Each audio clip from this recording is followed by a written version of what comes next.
Hi students, welcome all of you in our next class of chapter 5, 11th class. Next topic we will discuss today is friction. You know well about friction, daily life में बहुत बार हम सुनते हैं, use करते हैं. होता क्या है डिटेल में हम डिस्कस करेंगे.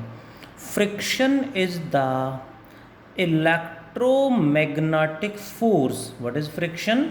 Electromagnetic force which opposes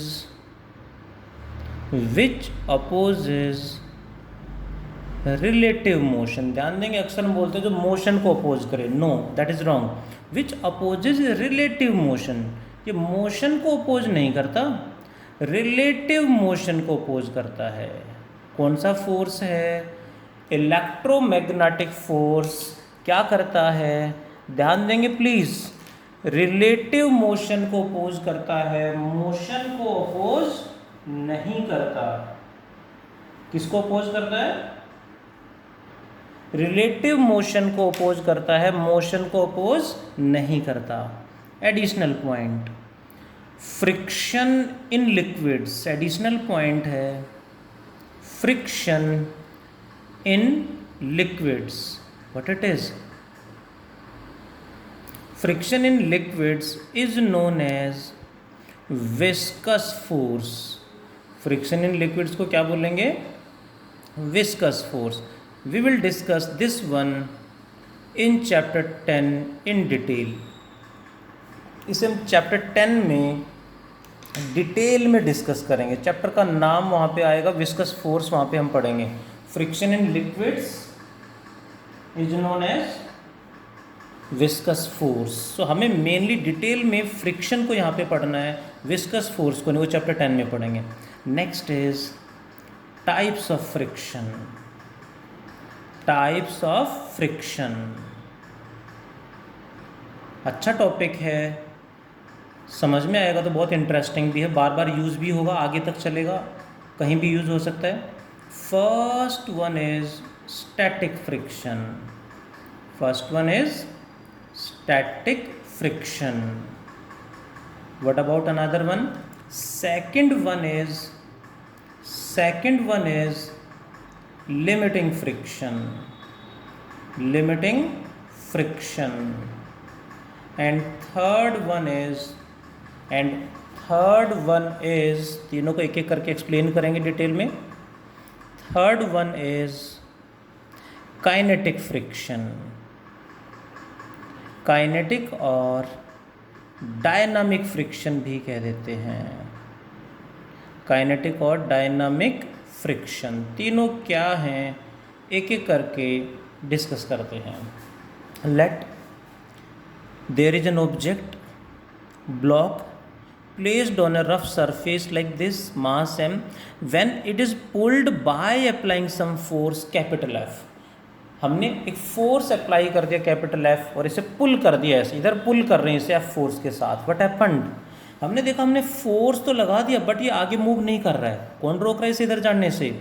surface, ground इस पे अपोजिट डायरेक्शन में फ्रिक्शन लगा देता है जो इसे आगे बढ़ने से रोकता है. लाइक हम कोई बड़ा सा व्हीकल, कोई बस या कोई ट्रक या कोई गाड़ी खड़ी है, उसको हम पुश करते हैं, खींचते हैं, वो मूव तो नहीं करती. दैट मीन्स ग्राउंड उस पर फ्रिक्शन लगा देता है जो उसे आगे बढ़ने से रोक रहा है. What it is? This friction is static friction.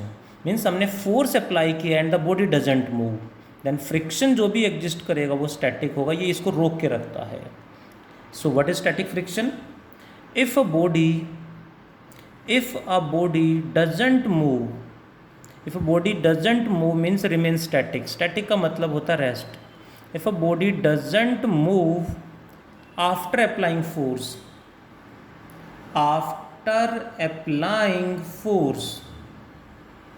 if a body doesn't move after applying force, then friction is known as, तो इस मोमेंट पे फ्रिक्शन तो एग्जिस्ट कर रहा होगा जो इसे आगे बढ़ने से रोक रहा है.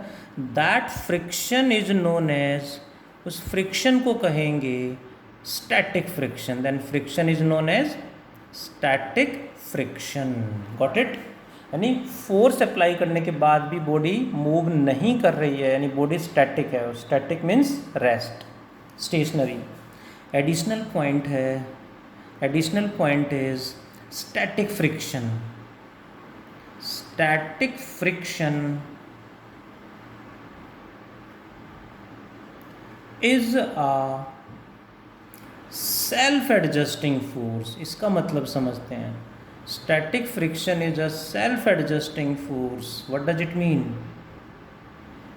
Static friction is self adjusting force का मतलब है static friction must be equal to applied force. Static friction, जब तक बॉडी रेस्ट में रहेगी जो फ्रिक्शन होगा उसे स्टैटिक फ्रिक्शन बोलेंगे। और रेस्ट में रहने का मतलब है, रेस्ट में रहने का मतलब है net force zero. Net force zero कब होगा? जब जितना फोर्स हमने लगाया उतना ही स्टैटिक फ्रिक्शन क्रिएट हो गया है, उतना ही फ्रिक्शन क्रिएट हो गया है, so that net force zero हो जाए। यानी जितना हम लगाएंगे उतना ही ये बढ़ता चला जाएगा। क्यों? क्योंकि बॉडी रेस्ट में है, और रेस्ट में कब होगी? जब नेट फोर्स जीरो होगा। फोर्स तो सिर्फ दो ही एक्ट कर रहे हैं, यानी इसको इंक्रीज करेंगे एंड तब भी बॉडी मूव नहीं कर रही है, दैट मीन्स ये बढ़ रहा है तो ये भी इंक्रीज हो रहा है। दोनों must be equal and opposite till the body at rest. जब तक बॉडी रेस्ट में है frictional force, static friction must be equal to applied force, क्योंकि रेस्ट में है मतलब नेट फोर्स जीरो है। Hope you understand. Static friction is a self adjusting force. इसे अभी एग्जांपल, एक और एग्जांपल से मैं प्रूव करूंगा मैथमेटिकली। आगे बढ़ते हैं। Next is limiting friction. इसको बढ़ाएंगे तो बढ़ेगा, बढ़ाते जाएंगे बढ़ता जाएगा, कभी ना कभी ये मैक्सिमम हो जाएगा, उसके बाद ये और इंक्रीज नहीं होगा, इसको और बढ़ाएंगे तो बॉडी चलना स्टार्ट कर देगी। यानी कभी ना कभी बढ़ते बढ़ते एक लिमिट आ जाएगी, उससे और ज़्यादा ये इंक्रीज नहीं होगा। That is limiting friction. What is limiting friction? Maximum static friction और also known as maximum possible friction. Maximum static और maximum possible friction is known as limiting friction. यानी इससे ज़्यादा फ्रिक्शन पॉसिबल नहीं है किसी भी सरफेस पे। Got it? There are some laws of limiting friction. Laws of limiting friction की बात हो रही, ध्यान देंगे, क्योंकि स्टैटिक फ्रिक्शन से रिलेटेड जो लॉज ऑफ पॉइंट है वो मैंने मेंशन कर दिए हैं, सेल्फ एडजस्टिंग है उसकी definition. Laws of limiting friction क्या है ये हमें समझना है।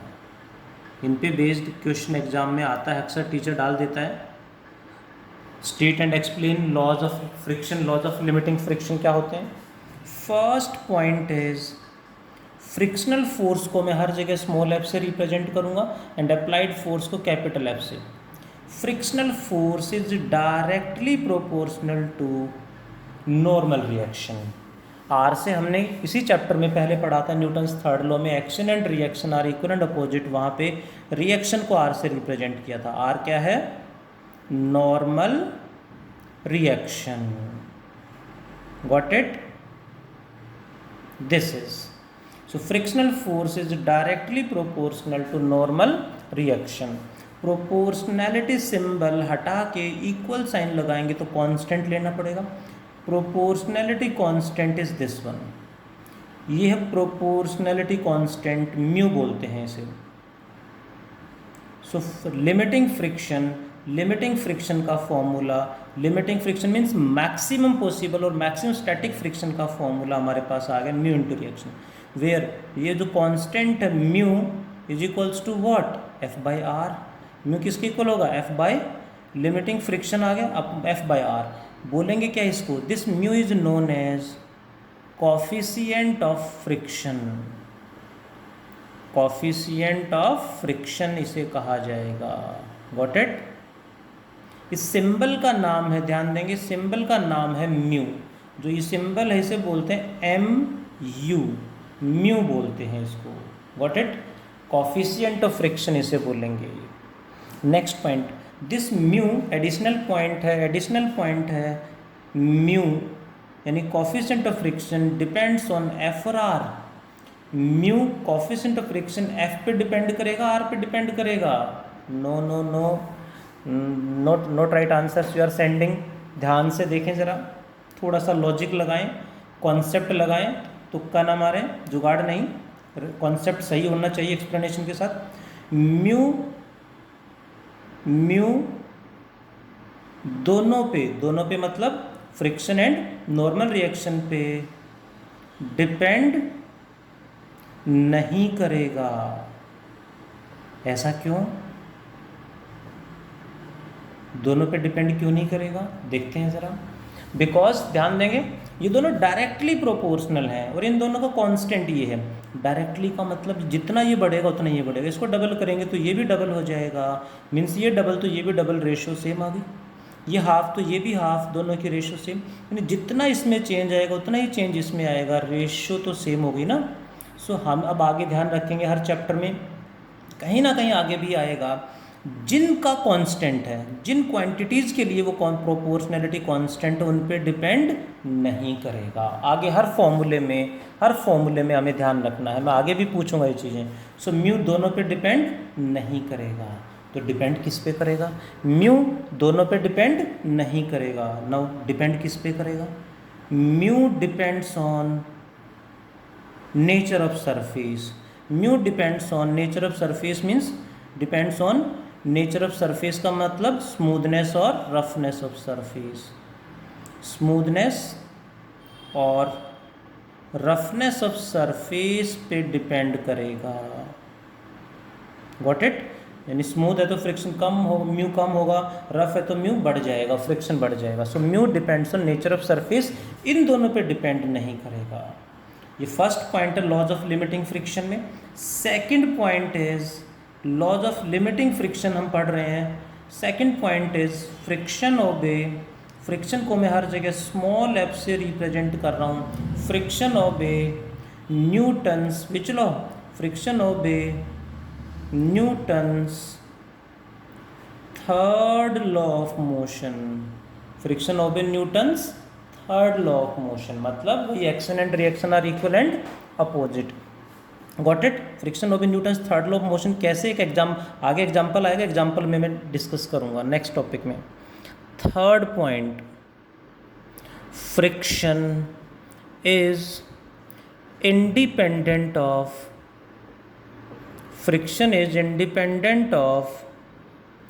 area of contact. Friction is independent of area of contact. area of contact पे फ्रिक्शन डिपेंड नहीं करेगा, बट कंडीशन उसके लिए normal reaction is same. Normal reaction change नहीं होना चाहिए, सेम रहेगा, तो एरिया बढ़ जाए घट जाए इससे फ्रिक्शन पे इफेक्ट नहीं पड़ेगा, because friction depends on reaction. ये चेंज नहीं होना चाहिए, ये सेम है, तो एरिया ऑफ कॉन्टैक्ट इंक्रीज हो जाए डिक्रीज हो, friction will remain same. This is next, friction always act along the surface of contact। हमेशा surface of contact पे एक्ट करेगा, along the surface एक्ट करेगा, किसी और डायरेक्शन में एक्ट नहीं करेगा। Got it? Next is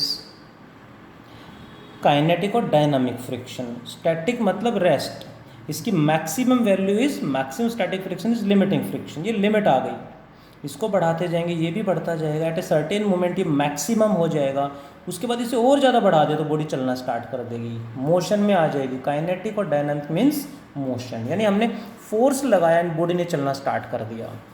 if the body, the object, the particle moves, the body moves after applying force लगाने के बाद बॉडी ने चलना स्टार्ट कर दिया, मूव करना स्टार्ट कर दिया है, then friction is known as kinetic और डायनामिक फ्रिक्शन। मोशन स्टार्ट हो गई है तो फ्रिक्शन क्या बन जाएगा? काइनेटिक फ्रिक्शन और डायनामिक फ्रिक्शन बोलेंगे इसे। Got it? काइनेटिक और डायनामिक फ्रिक्शन टू टाइप्स का हम बोलते हैं। First one is sliding friction, क्योंकि मोशन हो रही है तो एक बॉडी दूसरी बॉडी के ऊपर स्लाइड कर रही है तो friction is sliding friction, and roll कर रही है तो बोलेंगे रोलिंग फ्रिक्शन। कैसे थोड़ा सा मैं एक्सप्लेन करूँगा, बट मेनली जो क्वेश्चन है वो यहीं से आना है। कैसे समझते हैं ज़रा। जैसे बॉडी है, इसके ऊपर ऐसे स्लाइड कर रही है, दैट इज स्लाइडिंग फ्रिक्शन, और इसके ऊपर ये ऐसे रोल कर रही है, that is rolling friction. Hope you understand. किसी ब्लॉक को हम खींचते हैं तो ये इसके ऊपर स्लाइड कर रहा है, और व्हील गाड़ी का व्हील रोड पे जो चलता है वो रोल कर रहा है, स्लाइड नहीं कर रहा है। सो दोनों अलग अलग हैं, स्लाइडिंग और rolling friction. What is the formula for kinetic friction? Motion जब स्टार्ट हो जाएगी, जब बॉडी चलना स्टार्ट कर देगी, तब जो भी फ्रिक्शन होगा that is kinetic friction. Body चलना कब स्टार्ट करेगी? जब फ्रिक्शन मैक्सिमम होगा। मैक्सिमम फ्रिक्शन कितना होगा? Mu into reaction. That means kinetic friction is also equal to mu into reaction. Got it? Kinetic friction is also equal to mu into reaction. Static friction is always equal to applied force. Limiting friction is mu into reaction. Kinetic friction is also mu into reaction. क्योंकि जब body चलेगी यानी friction maximum हो चुका होगा. So we can say this is the formula for maximum friction. This is the formula for maximum friction. Mu into reaction.